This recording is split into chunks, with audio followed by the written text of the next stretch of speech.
करता हूं कि आपने इतना बड़ा इकट्ठ किया और आप इस सिलसिले में जो कि बुनियादी तौर पे वज़ीर आज़म पाकिस्तान और वज़ीर आला पंजाब दोनों का मैं शुक्रगुजार हूं कि उन्होंने ये इंतहाई अहसन कदम उठाया। मेरी नज़र में ये जो आपका फ़ैसला था कि आपकी तनख्वाह वो बेसिक और रनिंग का झगड़ा और इनिशियल और रनिंग का झगड़ा वो सरासर आपके साथ ज्यादती थी। इस महंगाई के दौर में जब वफाकी हुकूमत ने ये फैसला किया था तो इस बात को मलूज़े खातिर रख कर किया था, इस बात को सामने रख कर किया था कि आज इस दौर में जब इतनी इन्फ्लेशन है, जब इस तरह ज़िंदगी गुजारनी मुश्किल है, तो इस तनख्वाह में गुजारा करना, जब पूरी दुनिया के अंदर इस वक्त हम देख रहे हैं कि पूरी की पूरी दुनिया के अंदर वो मईशतें जो बड़ी तरक्की याफ्ता मईशतें थी वो प्रेशर में हैं। ये एक ग्लोबल फिनोमेना है।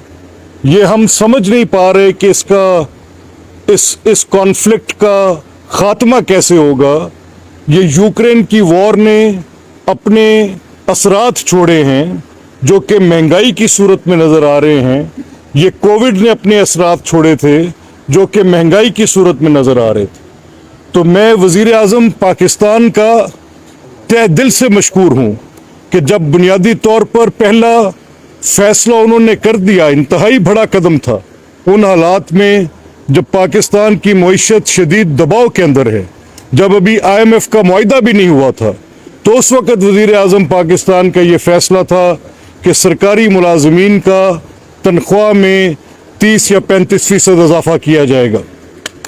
वज़ीर आज़म जिंदाबाद, वज़ीर आज़म जिंदाबाद, वज़ीर आला जिंदाबाद, वज़ीर आला। उसके बाद मलिक मोहम्मद खान जिंदाबाद, मलिक मोहम्मद अली मोहम्मद खान जिंदाबाद। उसके बाद ये एक छोटी सी अनोमली आई, और ये अनोमली क्यों आई? ये इसलिए आई कि पंजाब में एक निगरान सेटअप था, और निगरान सेटअप की हदूद कयूद होती हैं। निगरान सेटअप के पास 4 माह के बजट का तखमीना लगाने की इजाज़त होती है।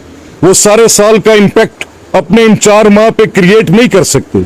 उनका ये मानना था, और राइटफुली ये मानना था, ये उनका दुरुस्त मौक़िफ़ था कि अगर हम ये आज फैसला कर जाते हैं तो कल को आने वाली रेगुलर गवर्नमेंट के लिए हम 100 अरब से ज़्यादा, 125 अरब के लगभग करीब इसका फाइनेंशियल इम्पैक्ट होगा।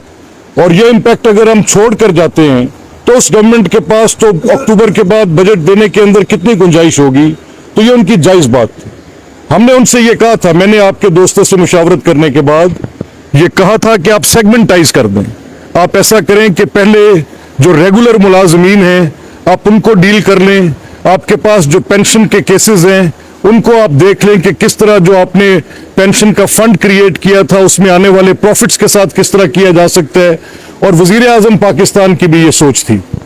बहर कैफ मैं वज़ीर आज़म पाकिस्तान का एक बार फिर आप सबको गवाह बनाकर ये कह रहा हूं कि जिस तरह मुसम्मम तरीके से उन्होंने ये फैसला किया कि पंजाब के अंदर काम करने वाले सरकारी मुलाजमीन उनके बच्चों की तरह हैं, उन घरों को वो बेयारो मददगार नहीं छोड़ सकते, चाहे उसका कोई भी फाइनेंशियल इम्पैक्ट होगा, ना सिर्फ के रेगुलर मुलाजमीन बल्कि जो कि रिटायर्ड और पेंशनर्स हैं। भारत पाकिस्तान जिंदाबाद, पाकिस्तान भारत पाकिस्तान भारत पाकिस्तान जिंदाबाद। और इस तरह से ये फैसला आपका पाया तकमील तक पहुंचा।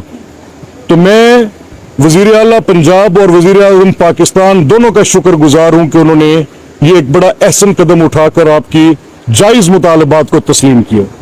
मैं आपकी जो एसोसिएशंस हैं, जैसे अगीगा है, एपका है, बाकी अब मैं नाम ना ले सकूं, मेरी इतनी फेमिलियरिटी नहीं है, मैं इतना वाकिफ नहीं हूं कौन सी तंजीम कैसे और किस तरह, लेकिन आप लोगों ने अपना हक एक बड़े जायज़ तरीके से मांगा।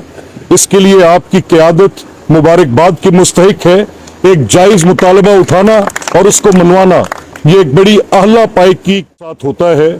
वो आपके वर्कर्स जिन्होंने शिद्दत की गर्मी में 43-45 डिग्री सेंटीग्रेड के अंदर तपती सड़क के ऊपर बैठ के चिलमिलाती धूप में बैठ के धरना देकर ये आवाज उठाई कि हमारे पेट पे पत्थर ना बांधो, हमारे साथ ज्यादती ना करो, हमारे साथ जुल्म ना करो। अगर कोई वसाइल की कमी है तो हुकूमत हमारे माँ बाप का दर्जा रखती है, अपने वसाइल पैदा करो, उनको किसी तरीके से भी झंझोड़ सिकोड़ कर पूरा करो और हमारे साथ कुछ ना कुछ इंसाफ करो और इस महंगाई के दौर में हमारी तनख्वाह में इजाफा करो। ये बड़ा जायज़ मुतालबा था और ख़ास तौर पे मैं उन ख़वातीन को, उन अपनी बहनों को, जब मैं वहाँ पर पहुँचा तो मेरा सर नदामत से झुका जब मैंने कुछ बहनों को, अपनी माँओं को वहाँ पर उस शिद्दत के मौसम में सड़क के ऊपर बैठकर अपने मुतालबात के हक में नारे लगाते सुना। तो मैंने दोनों वज़ीर आज़म साहब और वज़ीर आला साहब से कहा कि चाहे कोई डेवलपमेंट काटनी पड़े काट दें, चाहे कोई बड़ा मंसूबा रोकना पड़े रोक दें, लेकिन ये लोग आपकी ताकत हैं, यही लोग आपके दफातर को चलाते हैं। अगर इन लोगों का साथ ना हो तो आपके स्कूल वीरान हो जाएंगे। अगर ये लोगों ने अगर इन लोगों ने दिलजमी से काम ना किया तो ये पंजाब की पूरी मशीनरी की रीढ़ की हड्डी है। अगर ये रीढ़ की हड्डी बैठ गई तो आपका निज़ाम हुकूमत मफलूज हो जाएगा। तो मैं उनका और आप सबका अपने मुतालबात के हक में आवाज़ उठाने और